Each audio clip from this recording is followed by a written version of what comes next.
Hey, what's up, Jam? It's Quinn with Jam here. Welcome back to another video. Um, Today's gonna be another one of my more serious videos. That's why I'm not as energetic as I usually am. Uh, I know in my last video when I said this, I was a little bit more energetic, but that's because of a bug. That whole story's pretty much gone out the window now. So first of all, I want to say that this video is completely uncut. It is not monetized whatsoever.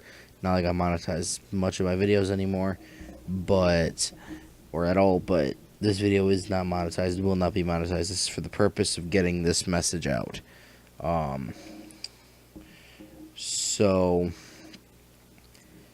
yesterday, May 22nd, 2017, in Manchester, England, at an Ariana Grande concert, an explosion from a suicide bomber went off.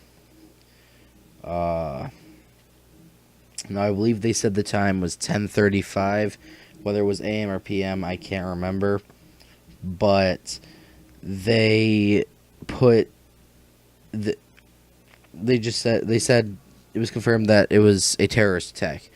A suicide bomber went to this Ariana Grande concert, and at the end of the concert, as Ariana Grande was left the stage, thankfully, the suicide bomber went to the main exit where people entered. Well, it was an entrance and exit. It was one of the main ones where they blew themselves up. This attack killed 22 people, including children, which is probably the worst part about this. And there are at least 60 people injured. It said like 59 plus, but I'm going with at least 60 just because when they say 59 plus, that means they haven't confirmed or denied how much it is, how many there are. There have been, but it does mean that there are more than that number. So why they didn't just say 60, I don't know, but I'm going with 60 plus. And there are still, from when I'm recording this, there are still at least 50 reported cases of missing persons after this bombing, because all phone connection just went out. Cell phone connection and even payphone connection, I'm pretty sure, went out, because England still has that, I think. And so there are people who went to this concert and their families can't reach them. So I hope that everybody's able to find and get back to their families okay. This is not an easy thing to recover from. I know that. I've never been involved in something like this personally, but I do know that it is an extremely hard thing to come back from. Now, of course, my heart goes out. My heart and my heart, my feelings, everything that I have to offer, everything that my fan base, the Jammas, everything you guys have to offer. I know you're sending them out to the families of the victims of this attack and to the whole country of Britain itself. This is a healing period for them, and this will probably go on for at least the rest of the week, if not into next week. And it raises a lot of questions, because this bombing, it wasn't just a random one like back in 2005 where a suicide bomber boarded a bus, in London, another London suicide bombing. They boarded the bus, activated the bomb, everyone on the bus was killed. And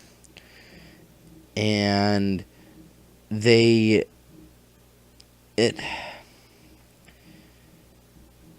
it that seems more like a random attack or something that what it would. Of course, I mean it probably was planned.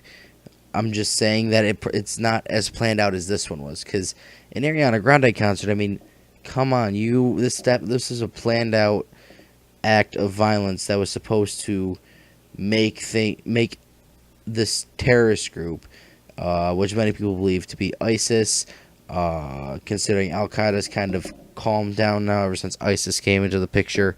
Um, I mean, Al Qaeda doesn't want anything to do with ISIS, which is how bad they are, and so many people believe it's ISIS, which probably is, unless it's somebody or a group acting, which they believe acting on their own. But for the majority, everybody, just about everybody, plus the media, believes that it is ISIS, which is probably the strongest group to be able to pull this off. Now, this, like I said, it raises some questions, because out of all the places you could have done this, you planned it out to be at an Ariana Grande concert at the Exit. And like I said, you've got to be some sort of sick-minded person to go to a concert where the artist is primarily for a younger age group. I mean, the first two deaths, or the first two victims that were identified, were ages 8 and 18, and that's the range that Ariana Grande appeals to, and which means this was a children's type concert, and you're going there specifically to kill as many people as you can. I don't know, because they said there was 22 confirmed deaths. Whether that number is going to rise or not, I have no idea. But those were just two of the deaths whose ages that they were able to confirm. Which, like I said, says a lot about this group that we're dealing with. And I'm an independent. I don't want to try to get political here, but I'm an independent. I'm not a Republican. I'm not a Democrat. I'm an independent. Which means I'm straight down the middle. I don't sway one side or the other. I believe each side has very good points, but I don't sway. I don't go one way or the other. It's like being. I'm not bisexual, but it's kind of like that in a sense where you understand both sides of the story. Like being the middleman, sort of. But this raises the questions on how Democrats, aka liberals, they believe when Donald Trump put the travel ban on certain countries, such as Syria, Iraq, Afghanistan, India, he put travel bans on certain countries for reasons under the reasons of terrorism. Some of the countries I don't believe deserve to be on the list. I don't believe some of the countries deserved to be on the list, such as India, because most terrorists have been confirmed to come from Syria, Iraq, or Afghanistan, somewhere around there. But I do believe that those countries deserve to be travel banned in America, and this is the exact reason why. Now, it's said that the person that caused the bombing was British born. Well, I'm not going to say British born. They were born in England. And, sorry, I'm just fact checking that real quick because I want to try and get all of this correct.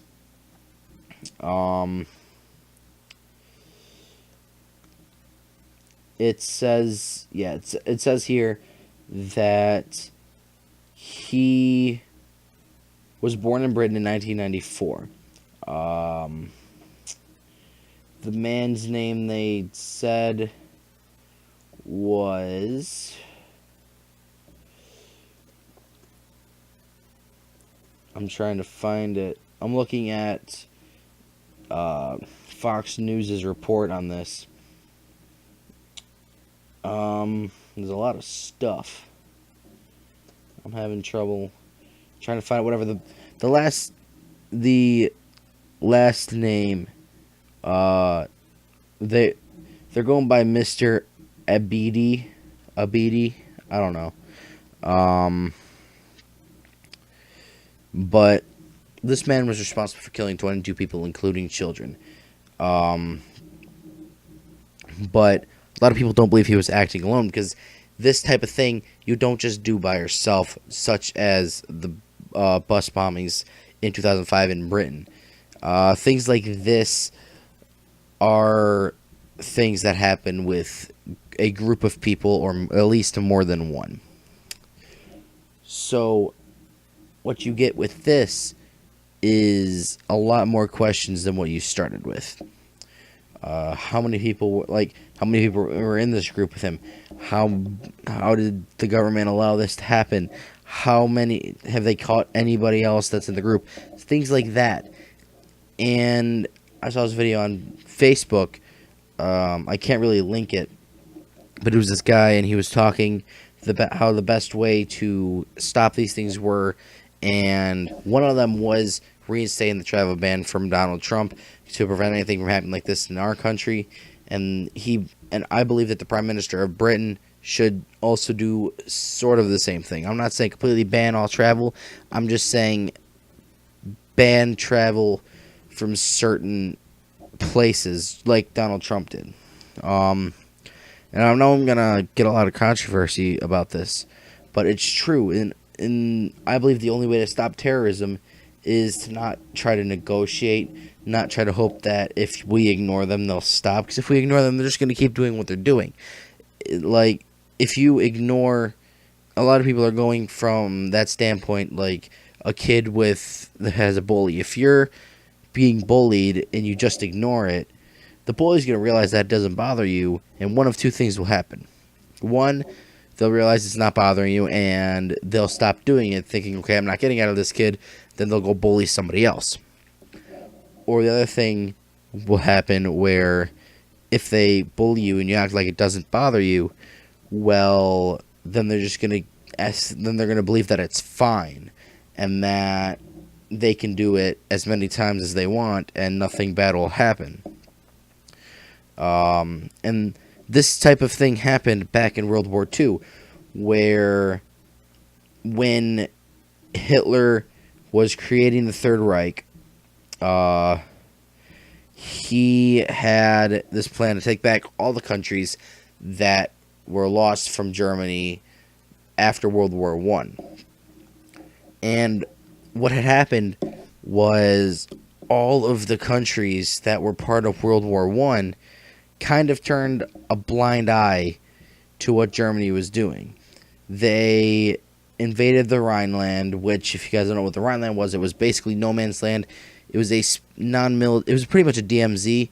And if you don't know what a DMZ is, it's a demilitarized zone. There was no military presence from either side, and that was what split France and Germany from each other, so that way there wouldn't be any conflict. And once Germany took that over, and then they proceeded to take the superpowers, which at the time were Britain, Russia, France, and the United States, and Germany. They turned a blind eye, like, okay, Germany owned it originally, so they can go ahead and take it. It's okay. Then they invaded Poland, and they're like, oh, Germany had Poland back before World War II, so we can do that. Let them have that. They took over Austria and Hungary, which I think at the time was Austria-Hungary. No, it was Austria and Hungary. They took over those countries. So if you don't know, Hitler was actually Austrian. And so they took over those countries, which when none of the superpowers really cared. They just turned a blind eye, thinking that, okay, we'll let them take back the places we'll let them have the places that they had before we took them away, because it was theirs originally, and then they'll just stop there. If they realize that we're not going to do anything, then there's no point in doing this. But what happened was Germany realized, oh, these guys aren't going to do anything. Let's continue to push farther in.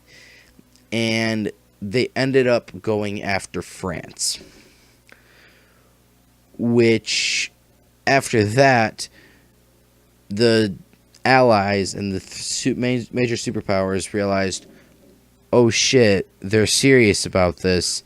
They want to take over the world, which is when they then got, which at that point it was too late because the Holocaust had already started.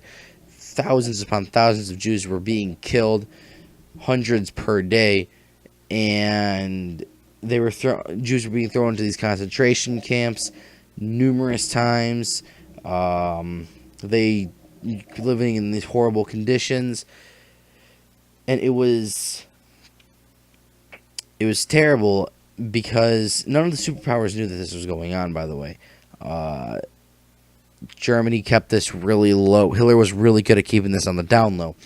And because of that, when the superpowers turned a blind eye to them taking over these countries, they didn't know that hundreds upon hundreds of Jews were being murdered every day in gas chambers. And it was way too late before they realized that, oh shit, Germany's the bad guy. We need to stop them now. Because they had already taken over France, because none of the superpowers could actually get to them and could actually mobilize in time to get to them. Russia, on the other hand, wanted to take Poland back, and this led into all of World War II, and both Britain and Russia got involved, but the United States didn't. They didn't immediately. A lot of people think, oh, but Japan and Germany were working together, and Japan bombed Pearl Harbor by Germany's orders or in collaboration with Germany. And that's wrong. The United States initially didn't want to get involved with this war. And it's for the same reasons why they didn't want to get involved with World War I till later in the war, because nothing happened to them. And after World War I, there was this whole dynamic where it was the League of Nations, and the League of Nations were supposed to be comprised of all of the superpowers in a bunch of different countries, and they were supposed to band together in the case of a major catastrophe or in the event of another world war. But the biggest problem was the United States wasn't on board with this, so they didn't have the power to actually stop anything. And since the United States wasn't part of the League of Nations, the League of Nations couldn't force them into the war, which means the United States didn't go into the war until Japan bombed Pearl Harbor. And because something actually happened to them, they attacked Japan. But Japan was acting on their own there. They didn't become allies with Germany until Germany found out about the attack. Then they kind of allied together to try and do this whole thing. Germany's whole plan was they would ally with Japan, and then they would, because Japan at that point was already allied with Italy. So you had the three Axis powers versus the three main Allied powers, which of course were Britain, Russia, and the United States after the bombing of Pearl Harbor. Now, the reason I'm talking about this is because World War II happened because countries were ignoring obvious signs of bad things. This bomb at Ariana Grande's concert in Manchester is another one of those obvious signs that we have to do something about this. You've got to cut the head off of the giant in order for it to die. And if you just ignore these obvious signs and you don't do anything about it, it's going to be too late. There will be numerous amounts of deaths, hundreds of deaths.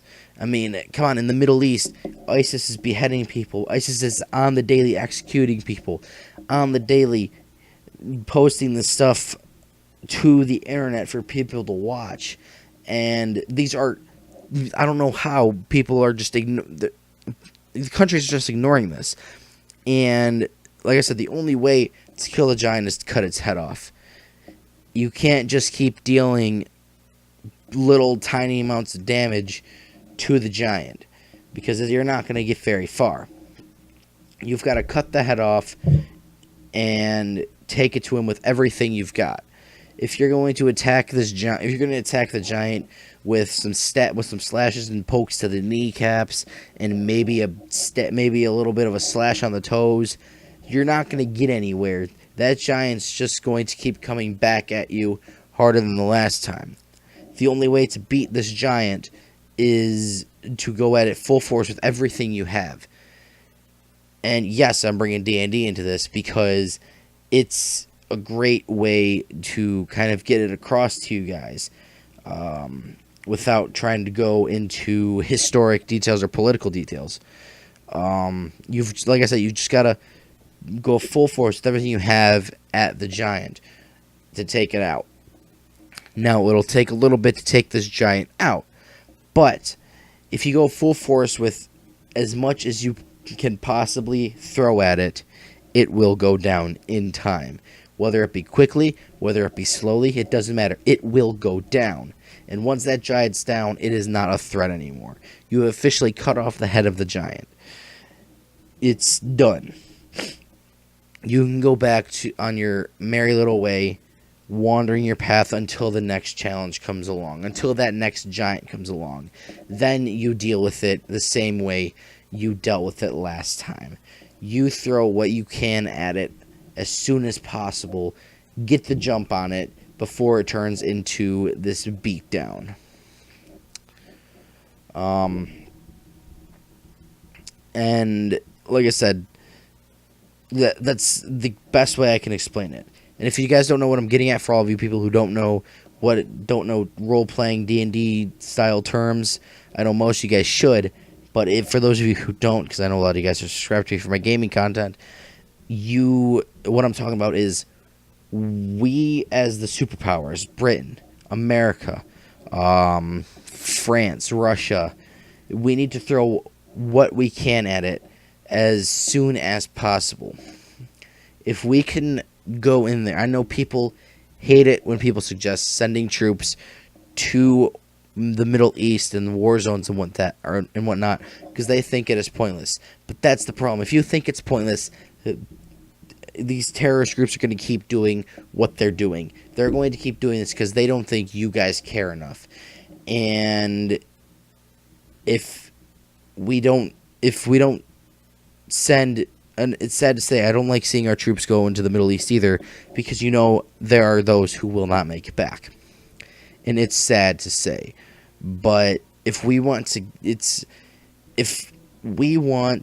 to put a stop to this whole terrorists thing, and put a stop to ISIS, make sure that stuff like this doesn't happen again, we need to send troops in there to take out this threat.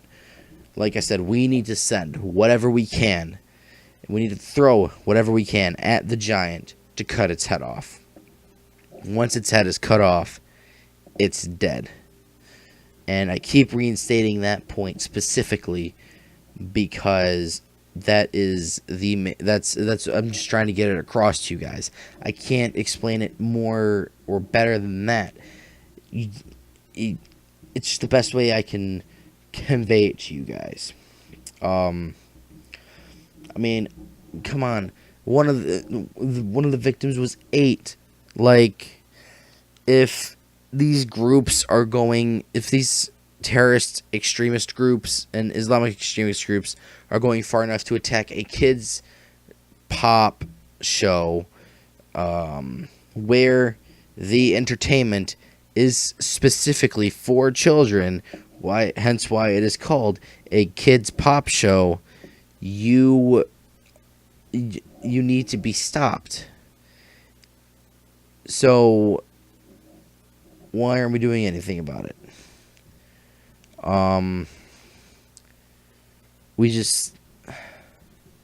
Now's the time to act.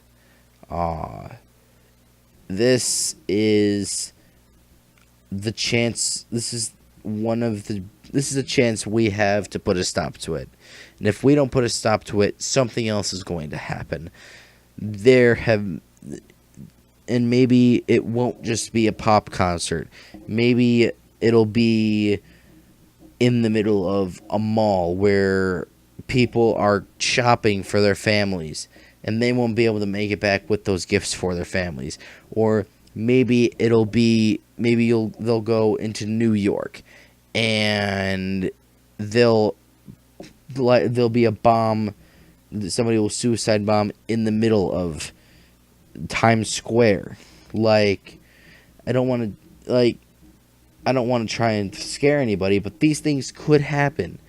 There have been plenty of attacks in New York. Say, for instance, 9/11, America's most memorable terrorist attack. There was another attack, I can't remember when, that went off in the World Trade Center's garage. It was a bomb that wasn't detected, and it went off, destroying the bottom of the World Trade Center, killing a few people. It's just, there have been if things like this were able to happen now, even with the heightened security that most places have because of terrorist attacks, what's stopping them from doing things like that?